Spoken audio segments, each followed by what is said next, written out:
السلام علیکم۔ اس وقت کراچی اسٹاک ایکسچینج پر آج دہشت گردوں کا حملہ تھا، جس کے اندر 4 دہشت گرد مار دیے گئے ہیں اور ایک پولیس اہلکار اسی وقت موقع پہ ہلاک ہو گئے، جو بختر بند گاڑی میں بیٹھے اپنی ڈیوٹی پہ تعینات تھا، اور اس کی جوابی فائرنگ سے دہشت گردوں کی وہ بھی ہلاک ہو گئے، اور ایک راہ چلتے شہری ہلاک ہوئے ہیں اور کچھ زخمیوں کی بھی اطلاعات ہیں جو اس وقت سول اسپتال میں موجود ہیں۔ دہشت گردوں نے اندر جاتے ہی حملہ کرنے کی کوشش کی، جن کے پاس کچھ کھانے پینے کا سامان جس میں چنے اور دیگر چیزیں بھی موجود تھیں۔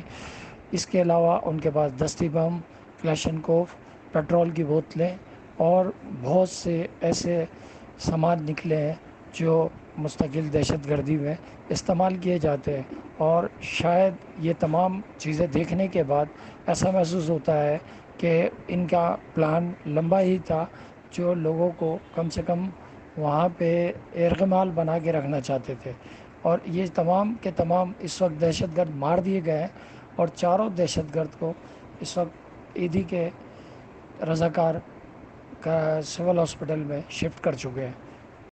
دہشت گردوں کے نام تسلیم بلوچ، شہزاد بلوچ، سلمان اور سراج کے نام سے شناخت ہو گئی ہے، اور اس وقت یہ چندریگڑھ روڈ پہ پولیس ہیڈ آفس سے لے کے ٹاور تک کا علاقہ بالکل عام دو رفت کے لیے بند کر دیا گیا، اور سیکورٹی اہلکار یہاں بھاری تعداد میں موجود ہیں، اور کسی بھی قسم کی عام گاڑیوں کے داخلے ممنوع نہیں ہے۔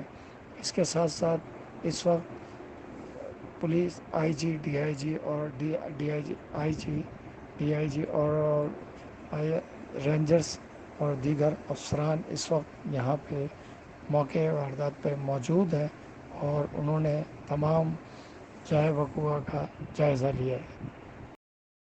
پولیس اور آر ایف کا عملہ جو ہے وہ 24 گھنٹے موجود ہوتا ہے۔ رینجرز کا عملہ بھی اسٹاک ایکسچینج کی بلڈنگ کے اندر ہوتا ہے، اور یہ ایک بہت بڑا کام ہے جو الحمدللہ بلڈنگ کو کلیئر کیا جا رہا ہے۔ انشاءاللہ اگلے آدھے گھنٹے میں بلڈنگ کلیئر ہو جائے گی۔ Terrorists were killed at the main gate. The third terrorist was killed at the center gate, and the fourth terrorist was killed at the main entrance gate of the stock exchange building. So the law enforcement agencies, the police and the rangers played a very, very vital role in combating this attack, and alhamdulillah the stock exchange, the financial hub of the Pakistan was saved. Thank you.